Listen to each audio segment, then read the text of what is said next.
$3 million in just 6 months as a 20-year-old female entrepreneur, and you can too. Growing up, I was always in like the advanced classes. In high school, I was in the AP, the honors classes, and so even being separated from so many people, even starting at a young age, it definitely made me realize that I'm a little bit different. It was a little bit hard to fit in. I'm Black, I'm Hispanic, I'm Muslim. I went through so many different phases of trying to figure out what I wanted to do. I remember there was a point in time where I wanted to be an engineer, I wanted to be an interior designer. My sophomore year, I lived with my dad. That same year, my brother Jamil lived with my dad, and we were always super close. First day I got there, he took me to his room and he showed me the stack of books that he had, and one of them was called How to Win Friends and Influence People. And he's like, you gotta read this book, you gotta start reading, it's really gonna change your mindset, it's really gonna help you be successful. He had this whiteboard on his wall and it said, I will be a millionaire by 22. And in my head, like, I was thinking, like, where did he come up with that? Like, we've never seen a millionaire in our life. Money was never something that we grew up seeing, it was never something that we were familiar with. My family never had a lot of money in any aspect. I thought that it was amazing that he had such drive and could picture a goal that seemed so far off, but to him seemed achievable. Junior year, I was living by myself. I had actually moved away from my dad's and I was living with family friends. The same year that I was living by myself, my oldest brother passed away. And when he passed away, my whole perspective on life changed. Everything, like school, the people that I hung around, what was important to me, how I was spending each day, because I really realized that life is so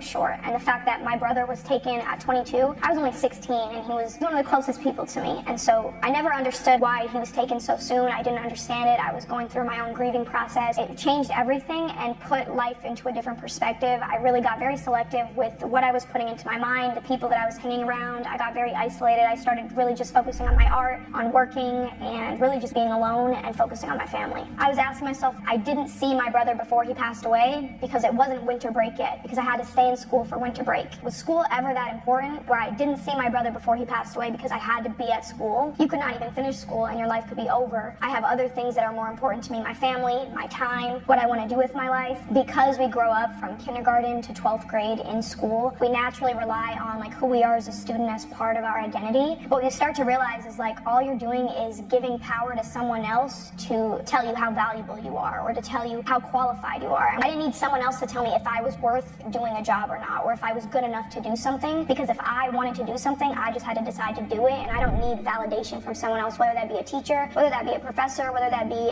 an employer, from anyone. You don't actually need validation from someone. You just have to decide within yourself that you're capable of doing it and go for it. Once I got into college and I started going through the day-to-days, I was working 2 full-time jobs. It was exhausting. I spent a lot of time doing things for other people. It was like I was doing my schoolwork for my teachers, but it didn't really make sense to me. I wasn't really understanding what I was supposed to get out of it. I was nannying to make enough money to survive, but it wasn't enough to do anything beyond that because I had to spend all my time working. One day I was sitting in class and I was listening to my teacher talk, and he gave us this huge assignment, and it was a predominantly white school, so everyone partnered up into these groups and I was just sitting there by myself, and again I felt like I didn't fit in. I started to just wondering, what am I doing here? These assignments, these aren't helping me progress in the area that I want to progress in. They're kind of just like buffer time. They're just busy assignments to keep us busy. It wasn't really what I needed to achieve the success I wanted, and actually at the same time I was finishing up first semester of my freshman year of college, I got an interview with this very high profile family for nannying, and I'd never had an experience like that. And even when the experience came up, I kept asking myself, like, why me? Like, why am I getting this opportunity to work for such a high profile family? I'm an 18-year-old who's not even CPR certified. Out of all people, why would they pick me? And my mom kept telling me, like, that's not the right mentality to have. Like, who cares if you're 18 years old? You know that you're an amazing nanny. You know that you're caring and compassionate, that you know how to care for children. You've done that your whole life. And then I started asking myself, would I rather learn from a professor, or would I rather learn from a billionaire who has the lifestyle that I want, and I could actually learn from him in person and see his lifestyle? So at the end of freshman year, I remember we were finishing up with classes, and I was listening to these tapes, and they said people who are successful make decisions quickly and they stick to those decisions. I decided right then and there, I was like, I'm going to be done with school. I'm going to drop out. And so that same day, I texted my counselor and I said, please unenroll me from all upcoming classes. And she was like, oh no, like, is something wrong? Is there something I can help with? And I was like, no, thank you. Just please unenroll me. I'll no longer be attending Maryville. If I'm not going to go to school, I have to figure out how I'm going to be a successful entrepreneur. I started reading books. I started watching YouTube videos. I was doing cosmetology. I learned how to do nails completely by myself. So after trying e-com, drop shipping, trading stock options, I finally started Airbnb, and Airbnb actually went amazing for me. I started off by renting. So I actually didn't own any properties. I now have 11 Airbnbs that I rent. And even from that, I learned how to do rental arbitrage, and at first I didn't really understand it fully, but I was learning as I went. I kind of went through the mistakes, the learning curves, figured out what worked and what didn't work. And then everyone started saying, like, this 20-year-old girl is making 5 figures a month, making $40,000, $50,000, $60,000 a month from Airbnb without renting any properties. And everyone started asking me, like, can you teach me? Can you help me? Like, how are you doing it? If I can genuinely help someone else else and make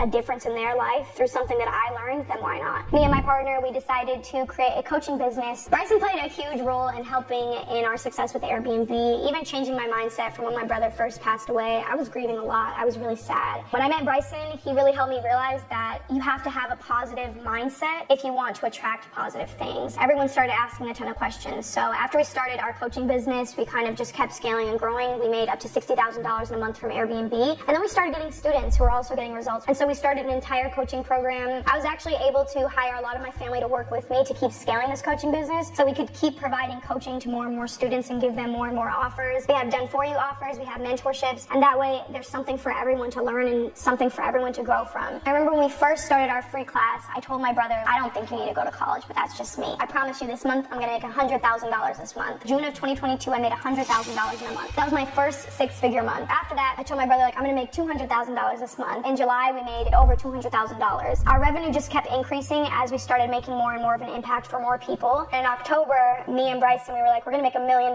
this month. And in October, we made $1 million. November, we made $1 million. Finishing up the end of the year, we generated over $3 million from our Airbnbs and also from our coaching. The intentional actions, the positive mindset, and actually living in what you say you're going to do, that's how we made $3 million. For most of the journey, me and Bryson, we pretty much kept everything low-key just because no one really understands it. And the way that we grew up, no one really had a lot of money. So imagine going to people who've never seen a lot of money and being like, we made $100,000 or we made $1 million at 20 years old. They're not going to understand. And there's just a lot of people who don't understand the concept of entrepreneurship. When we were finally able to start bringing our family in and bringing people in and actually changing their lives, I think it was so inspirational to them. What I realized is that making more money, you're not a different person. You're the same person, but it gives you so much more freedom and it gives you so much more opportunity. So for me, I've been able to work with my whole family and now inspire them and show them that there's so much more. And this is, even them working with me now is just a stepping stone for what they can do and give them more time freedom so that they can do those things. Even being an entrepreneur and being a female or being a minority, it's definitely different. People look at you different. I walk into places, no one knows I have money, and they look at me, they kind of brush me off because they wouldn't think that I have money. Or I walk into a business setting with Bryson and they immediately talk to Bryson because they don't think that I have anything to do with the business, they just think that I'm there. But what they don't know is that I'm actually a female entrepreneur. And just because you're a woman doesn't mean that you can't be driven, that you can't be outspoken or say how you feel. If you have a dream, go after it and chase it. Don't let the people that surround you, don't let people that you grew up with, don't let your parents,